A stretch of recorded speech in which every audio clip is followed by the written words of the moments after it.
Aloha and welcome to Island Alert. I'm Max Richardson. And I'm Allison Young.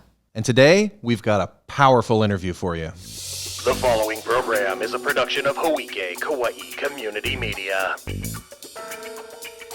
Island Alert was made possible in part by the Kauaʻi Island Utility Cooperative.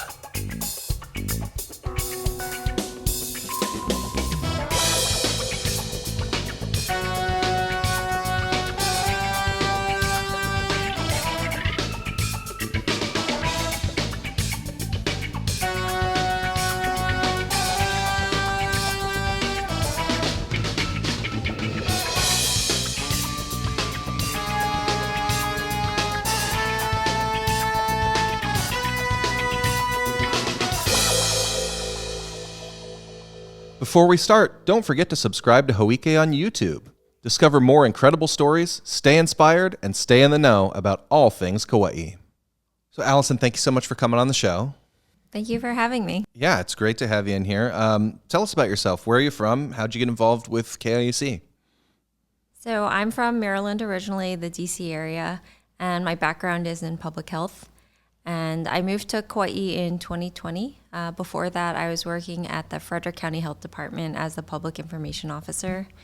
And when I was here, I was a member, and I was learning all about KIUC's commitment to renewable energy. And I really admired what they were doing, and I knew it was going to play a big part in mitigating climate change effects on human health. So when a job came up, I applied, and it was a similar position to what I was doing back at the health department. And I just wanted to do everything I could to help them reach their goals. Awesome. So what did you do for the health department before? So it was a county health department, just like the one here. We had a number of different programs in environmental health, behavioral health, youth programs, safety, contagious diseases. So I was working on promoting most of those programs. And then, of course, COVID hit in 2020, early 2020. So I was creating materials, and at the time we didn't have vaccines yet, but we were just informing people about what COVID was, how to prevent it, asking people to wear masks and stay home. We were setting up testing sites, pop-up testing sites. We had a diverse community back then in Frederick County. So we were translating things into different languages, and it was a lot of information coming in like a fire hose. We were on calls with the state and the CDC at the time, and we were just trying to take it all in and get the information to the public as best we could as it came in. Wow. All right.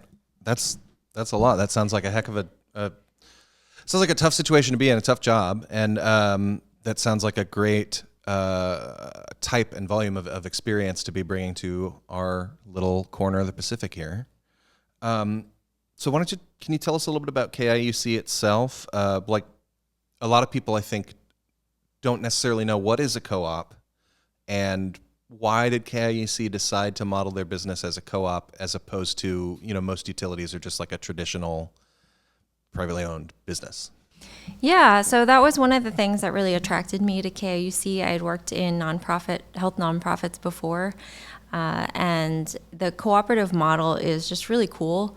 I don't know if a lot of younger people know the story about how KIUC was formed, but back in 2002, it was actually Kauai Electric, and it was an investor-owned utility at the time, and it was up for sale, and a group of business people had the foresight to see that this was an amazing opportunity. At the time, Kauai had the highest electric prices in the nation.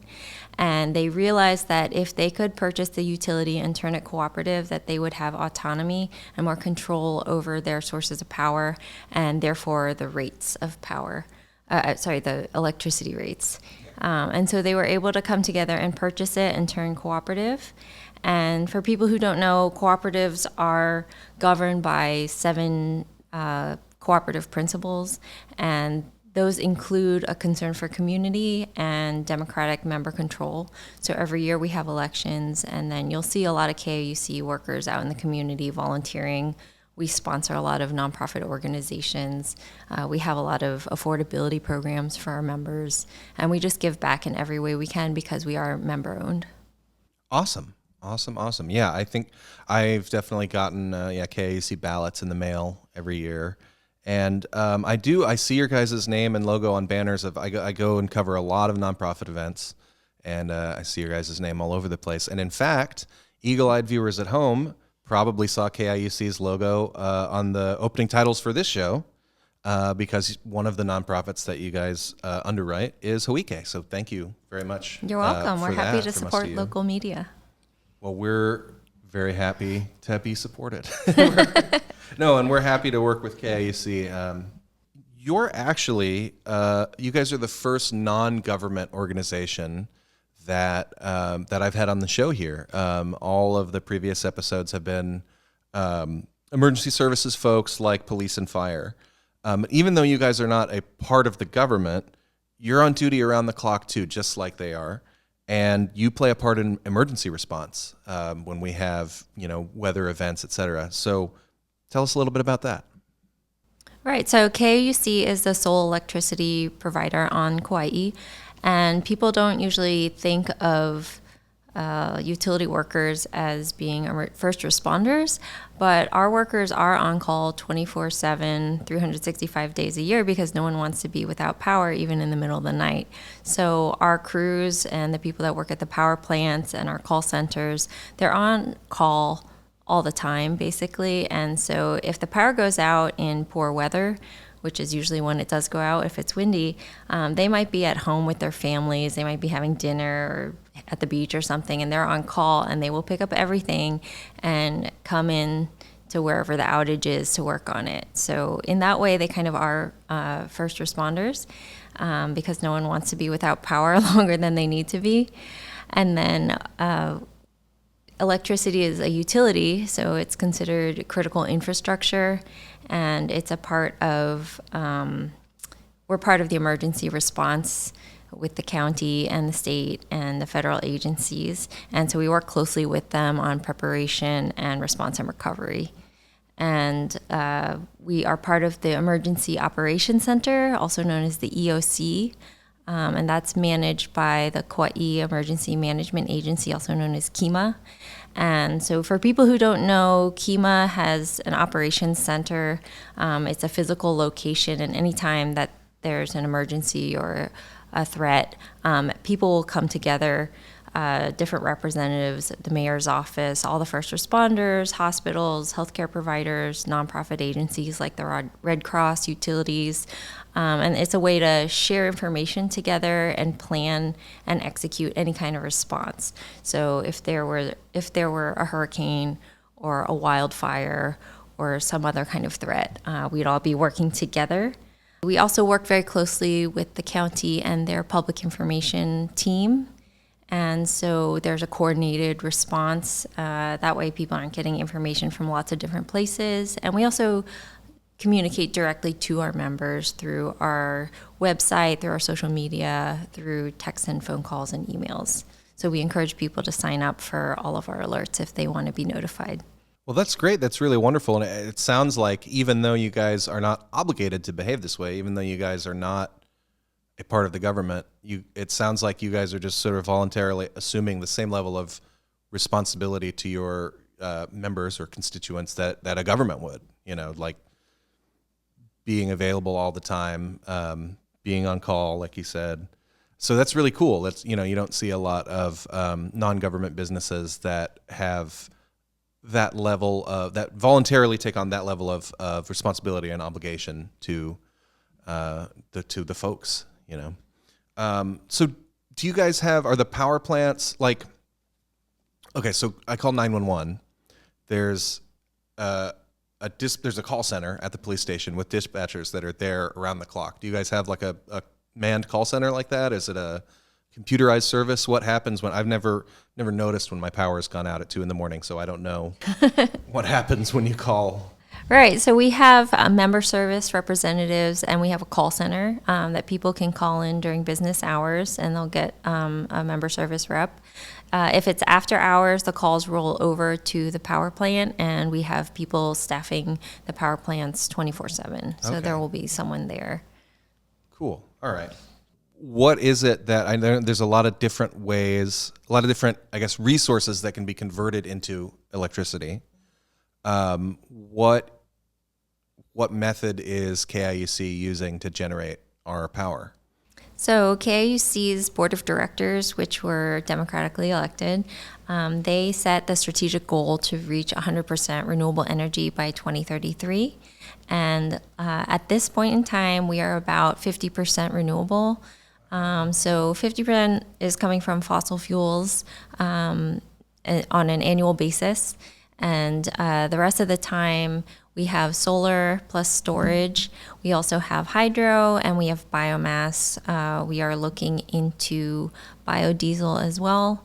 And one thing that many people don't know is that during the daytime when the sun is out, we actually run at 100% renewable with our I didn't know synchronous that. condenser. Yeah. That's awesome. So we're working really hard to get to 100%. We have a few other projects in the queue. Those will be solar plus storage as well, and those should bring us to 80% renewable by 2028. That's super exciting. And that's right around the corner. I mean, that's 3 years from now, 80% renewable. That's amazing. It's really exciting, yeah. I'm surprised to hear you say we have hydro, because I thought you had to have like a big river or like a big waterfall. So how are we using water to generate electricity? So some of these were part of the plantation irrigation ditches, and that they got converted into hydro generation. But we don't have any new hydro projects currently in the works. Cool. Well, that's just an interesting little fact. I didn't know we had any hydro plants on island. Going back to KIUC as first responders, right? How quickly can KIUC respond to a widespread outage? Let's say it's not just a block, but like a whole town. And what can residents do to stay safe while they're waiting for their power to be restored? So widespread outages are really challenging because we have limited line crews that can reach all parts of the island. So we have to be very strategic about where we can restore power and when. So we just tell people to prepare as much as possible, and they can have backup generation on hand. So that means a generator or batteries, battery-powered radio, and flashlight on hand in case there's an outage. Most of our outages are actually local and small, and the number one cause of those is vegetation overgrowth. So KIUC has vegetation management crews trimming trees all year round, all over the island, and property owners, I'm not sure everyone's aware of this, but they're actually responsible for managing the vegetation on their own land. And so please always be careful if you're trimming near lines, and we actually recommend licensed tree trimmers for people to manage their vegetation overgrowth. And this can prevent outages in your own home and your whole neighborhood. And that's good advice. Tree trimming is one of those things that is harder than it looks. One other thing I want to point out is you asked about safety, is that safety is our first priority in everything we do for both our workers, because it's electricity, and also for our members. So sometimes we get people that are very impatient for power to be restored, and we just ask that people understand that we are working as quickly and safely as possible. This involves, really bad weather and being up in bucket trucks, 50 feet in the air at night. So we always have to prioritize that. Yeah, not a task that I envy. Not, but and also, yeah, that's another thing, is that almost always when we have power outages, rain is involved, and rain for those at home not without a meteorology background is made of water, which conducts electricity. So the danger of having exposed wires while it's raining is bigger, so that's good to hear that you guys are staying safe. Yeah, and our crews have lots of different protective equipment that they wear, and they shut off lines if they're live so that they can work on them and everything. So we have a whole safety plan actually, to which keep is our great. Yeah, but it makes sense to me at least. So that brings us nicely into our next question. Electricity can be pretty dangerous, especially in a wet or a humid environment like we have on Kauai nearly all the time. So do you have any tips? We talked about what KIUC does, but do you have any tips to help the average person use their electrical appliances more safely? Yeah, so if they're in anticipation of an outage or just fluctuations in the source, people can use surge protectors to protect their appliances. They can also unplug them or turn them off when they're not in use. We have a number of safety recommendations on our website, and we post them on social media frequently. But some of the big ones are: don't do any work near poles. So digging, there might be underground lines, overhead with tree trimming, like we mentioned before. And don't post anything on poles. That means your lost dog or cat. There's other places to post. Don't post on poles. And don't play on transformer boxes. Just things like safety things like that. And then if you do see a downed line, so if it was a windy storm, rainstorm, stay at least 30 feet away and actually call 911 if you see one. Yeah, that's good advice. Yeah, a down line is a pretty serious emergency. So what about inside my own home? Is it okay for me to make toast in the shower? No. We actually, our workers, one of the things we do, and we volunteer in schools for career days and STEM days, and we have something we call the hazard hamlet, and it's a little home. We plug it in, and it actually sparks when we touch it with a tool, of course, not with our hands. But it shows the different hazards in a house. So one of them is not using any kind of electrical appliance when you're in the bathtub, and don't stick a fork in your toaster, just things like that. What if the toast is stuck, though? Unplug it, wait for it to cool, and then maybe shake it out. But let a grown-up do that, Max. I'll call my dad and have him come over and get the toast out of the toaster for me. Okay, and are there any videos of this? You call it the Hazard Hamlet? Yes. Are there videos of that on the KIUC website? Is there something that I can point the folks at home to so they can see it? I don't think we actually have a live video of anyone giving a presentation with the Hazard Hamlet. I think the model was built maybe in the 80s, and it's really heavy, and we bring it around to schools sometimes, and the kids have a lot of fun when they see the arc flash go. But maybe it's something that we can talk about more. Yeah, I was going to say, if only you knew a group of videographers that could come to your offices and film that. Yeah, I think that sounds really cool. Mm-hmm. And informative. Yeah, because I think there's a lot of things that I think are common sense. Like, yeah, you shouldn't do that with that appliance. That people are like, oh, I didn't know that. You know. Yeah, I think most kids know. Like when I go to the schools and I talk to kids about safety, and like, don't charge your phone and then bring your phone into the bathtub. Yeah. Or they know that people cover their outlets for little babies and toddlers, and not to stick your fingers or your tongues inside outlets, things like that. So. Well, that's good. I was talking about adults. I meant like, hey, grown-up 50-year-old man, you probably shouldn't use that indoor extension cord outdoors, especially because it looks like it's going to rain, stuff like that, you know. Mm-hmm. All right. How about another relatable question? How about keeping the power bill down? Do you have any tips for us to use our electricity more efficiently and preferably without impacting quality of life? Because I know there's a lot of those tips out there that are like, oh, you can use your electricity more efficiently by not turning your lights on ever or whatever, you know, and it's like, I'm not going to do that. Yeah, so we regularly have videos on our social media channel with these tips on how to save energy. There's other things people can do. They can use energy efficient appliances. We actually have a whole bunch of rebate programs for that. A lot of them in Kauai, you can just turn off your AC and open the windows. We have the trade winds. You can go outside instead of, watching a screen. A lot of these are for homeowners, but they're also for business owners, and a lot of business owners don't know about these, but they can replace all the lighting, the refrigeration, and some other appliances in their business for very low costs, because KIUC wants to reduce the demand on the grid, and that actually helps everyone. Yeah. Awesome. Well, that's good to know about. So we know that living on Kauai is very expensive, and we are sympathetic to our members, and we want to help them afford their energy bills. So we have a number of rebate programs, both for homeowners and for businesses, and they can go on our website, but they are for a whole bunch of different things like appliances, cooling, water heaters, EV chargers, refrigeration, and we encourage people to talk to us, and we'll let you know what you might be eligible for.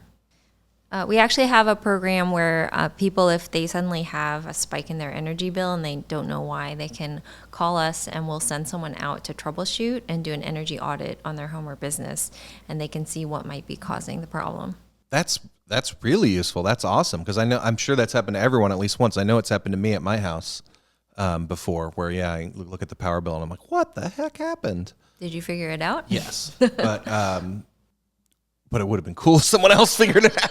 So, is that something that a person would have to pay for, or is that just a service that you guys just provide complementarily? It's a service we provide. We have a lot of members, and we don't have a huge staff that do these audits, but definitely give us a call, and we will, in time, have someone come look at it. That's wonderful. I think you're right. I think a lot of people don't know that is, but that's a really great thing to know. So, that's why you watch this show, because you can learn stuff like that. All of our members already benefit from utility scale solar and battery, which we have on island. Some members want to install PV systems and battery systems on their own homes or on their businesses. All we ask is that people call us first so that we can help them fit their system to be the right size for the building and meet their individual needs. And then everyone else, we just ask that you convert to energy efficient appliances when you can, because that decreases demand on the grid and that saves energy for everyone. All right, cool. Well, yeah, you heard the lady. Look at that Energy Star sticker next time you're buying a fridge or a TV or whatever it is. So I know you guys mail out ballots annually. How else can people get more involved in the co-op or have maybe more of a say in how it's run?